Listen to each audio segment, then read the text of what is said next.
नमस्कार मैत्रिणींनो, सायन्स क्रिएशन्समध्ये आज पुन्हा एकदा आपलं खूप खूप खूप मनापासून स्वागत. आज आपण करतो आहे सोपी अगदी माझ्या घरी कोकणामध्ये नैवेद्यासाठी आवर्जून केली जाणारी मिरचीची भाजी. त्यासाठी आपण साहित्य काय घेतलं ते पाहूयात.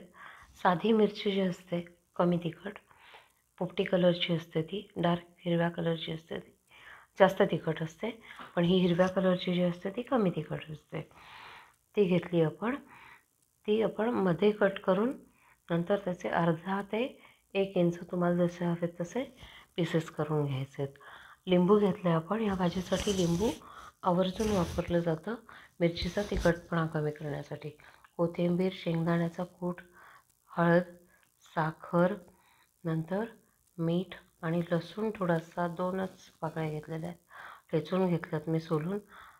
जिरे, मोहरी आणि हिंग आणि कढीपत्ता 2-3 पानं घेतली आणि ती बारीक हाताने कट करून घेतलेली आहेत. आता आपण भाजी करायला सुरुवात करूयात.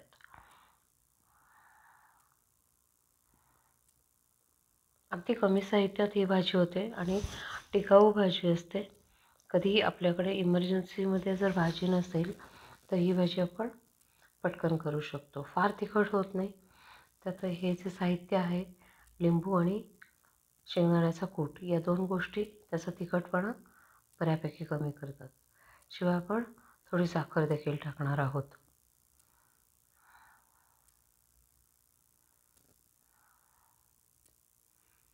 सगळं साहित्य आता आपण एकत्र करून घेतलं आहे. कढई घेतली आहे, तेल त्याच्यामध्ये टाकून घेतलं आहे 1 मोठा चमचा.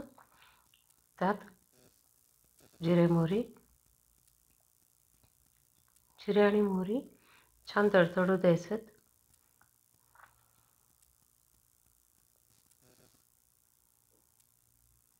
हिंग टाकला आहे आपण.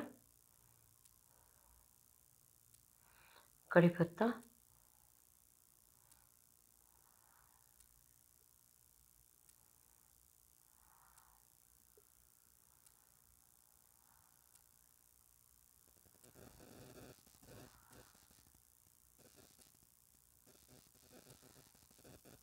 हळद, लगेचच मिरच्या छान परतून घ्यायच्यात. या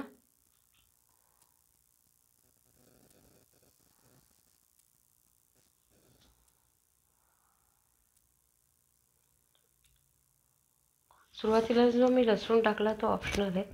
डायरेक्ट फोडणी देऊन मिरच्या टाकल्या तरी चालू शकतात. मीठ टाकलं,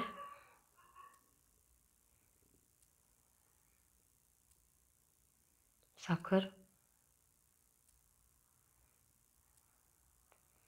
छान मिक्स करून घेतो आपण.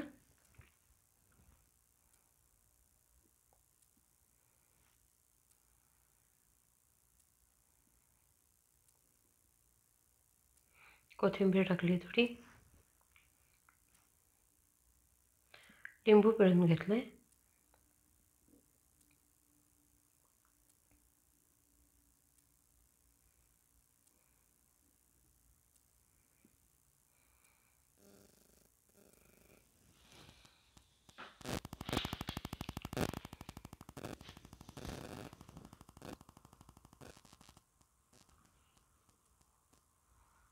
थोडं पाणी टाकले आपण चमचाभर.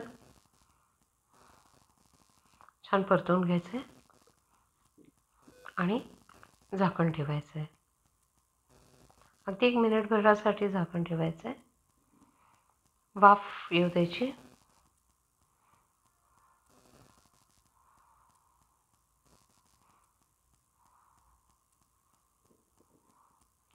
शेंगदाण्याचा कूट घालायचा आता.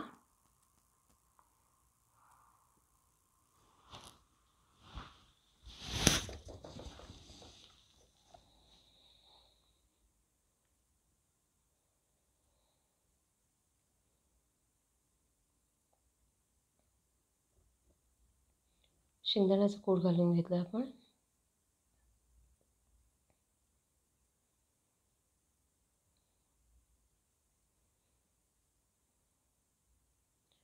मिरची शिजल्यानंतरच मग शेंगदाण्याचा कूट टाकायचा.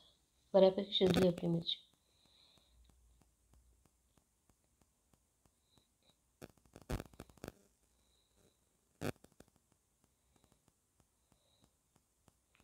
छान अशी मऊसर होते मिरची. त्यामुळे आता या 2 गोष्टी, लिंबू आणि शेंगदाण्याचा कूट, याच्यामुळे तिचा तिखटपणा बऱ्यापैकी कमी होतो.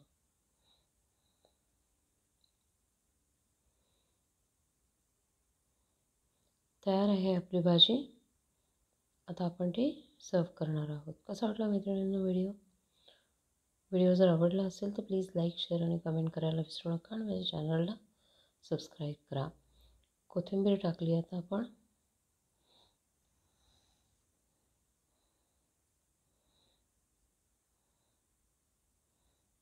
याच्यापेक्षाही ओलसर केली जाते, तुमचा चॉईस आहे.